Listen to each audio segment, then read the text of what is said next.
Now for a look at some of the movers this morning. Jenny Horne, host of Next Gen Investing, is with me. And of course, we always take a look here at Nvidia. In this case, Citigroup lowering the price target this morning.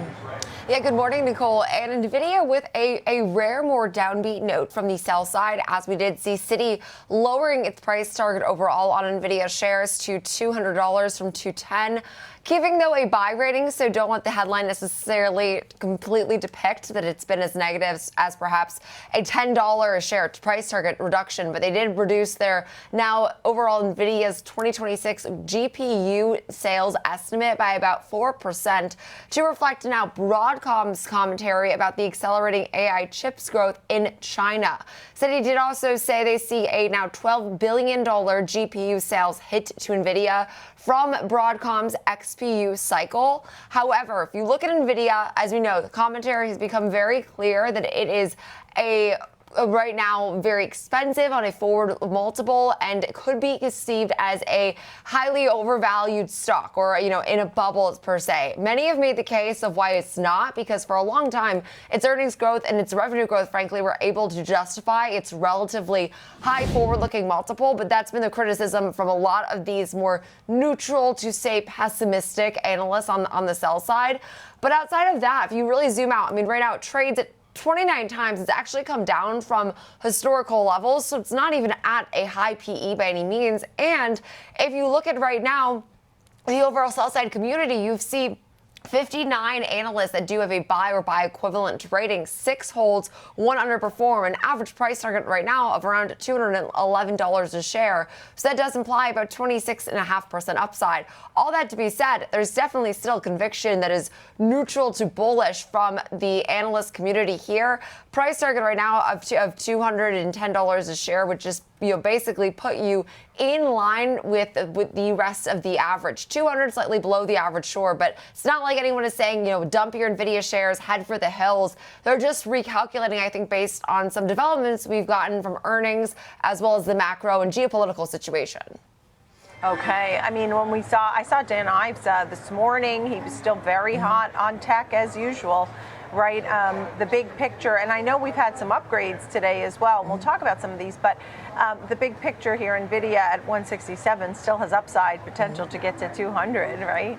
Absolutely, and you still see, like players like Dan Ives, for example, who still has one of these street high price targets, I believe, on Nvidia shares. A lot of these various analysts have said, even as we approached their earnings event now about 2 or 3 weeks ago, there's still room for upside. You look at right now, the street high on Nvidia, which I know this is a stark contrast to Nvidia's note today, but it's still $389 roughly a share. So that would tell you there's still a lot of believers in this name, whether that's been reflected right now of their recent pullback. I think there's still a lot of conviction to the upside. And frankly, just, to look at history and the past performance of its price, people like Dan Ives have been a lot more right than those that have taken on a much more bearish stance on Nvidia. For now, years in the making. Right, without a doubt. Look, we have a few names that will be going into the S&P 500, Applovin, and also Applovin, Emcor, and also Robinhood going in. We have a few coming out of the S&P 500. Applovin, people love to focus on that. You're looking at some of this, right? Yeah, so speaking of, a name that has a relatively actually higher valuation, that's a name like Applovin, that is going to see the inclusion of the S&P 500 at the start of trading on September 22nd. So Applovin, which is an advertising technology company, jumped really this morning after we did get those reports. It will finally be earmarked to join the S&P 500 after missing out on the last rebalancing. It was rumored to have been joining the S&P 500 for now several rebalancing periods, and it is not until finally today. They will also be joined by Emcor Group, which is a construction and maintenance services company that will also be elevated by September 22nd, according to S&P Dow Jones Indices, which does manage the benchmark index.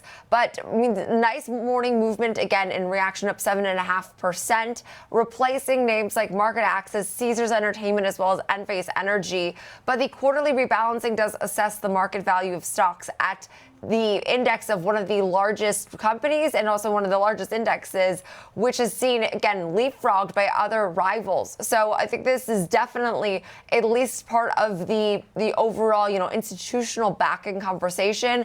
I've said it before, I'll say it again. It's not going to change the overall business fundamentals. It's not going to change the way the stock trades. But what we do see historically from these inclusions is a short-term blip to the upside, definitely, and also, again, the long-term more so seen as a reputable but also now profitable and consistent player, and again, one of the major largest indices. So I think it's definitely a nod of a more mature Applovin, which frankly has been volatile over the past few years.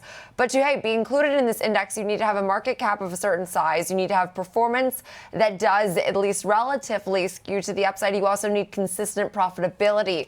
All that to be said, with institutional backing, this just shows a more mature company, frankly. Yeah, I mean, the 450%, I can't even believe my eyes when I see it. And, and I also think of Nvidia, which you covered earlier, which has been down 6 of 7 trading days, and it's up just ever so slightly today.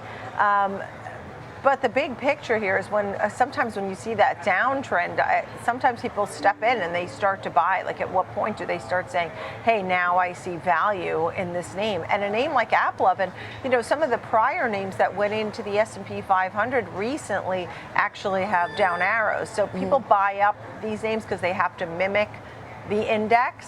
But then what happens, right? And especially a name that's up 450%. I don't know, does it have a lot of upside? I have to look at the price targets. That's exactly, and I completely agree. I think this, along with share buybacks as well as stock splits, can oftentimes lead to this short-term buying, this interest in, and hey, anytime your stock sells off and you're able to see that immediate buying interest, I think it shows you obviously have a stock that people believe in, a company that right now shows conviction. But it will be interesting to see then what actually happens once they're included in the S&P 500, because it has led to some short-term momentum to the upside for a lot of names, but then long-term we haven't really seen that same degree of interest hold. So I will be curious, because with the inclusion of a lot of names this year, it's been, yes, a near-term positive catalyst. Short-term or long-term, it's been more of a lackluster trend where they get forgotten almost once they're part of this mega cap heavyweight index. Okay, Jenny Horne, great to see you.